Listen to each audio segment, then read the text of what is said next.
കഞ്ചാവുമായി ഒരു ചെറുപ്പക്കാരനെ പിടിച്ചു. അല്ലെങ്കിൽ MTMA എല്ലാ ദിവസവും പത്രത്തിൽ വാർത്തയുണ്ട്.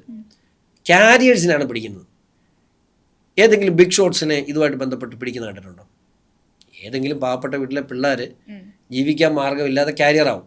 അത് ചിലപ്പം ഏതെങ്കിലും ഒരു സ്റ്റേറ്റിൽ നിന്ന് ഇവിടെ കൊണ്ട് കൊടുക്കുന്നതായിരിക്കും അവൻ്റെ അസൈൻമെൻറ്റ്.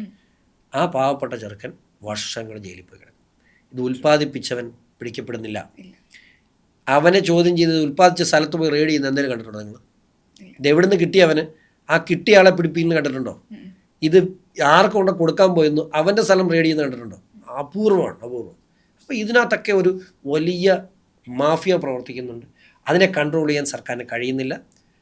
നല്ല ഇച്ഛാശക്തിയുള്ള ഒരു ഒറ്റ മുഖ്യമന്ത്രി വന്നാൽ 24 മണിക്കൂർ വേണ്ട കേരളം ക്ലീൻ ആകാൻ. അത് ഞാൻ ഉറപ്പിച്ച് പറയുന്നു.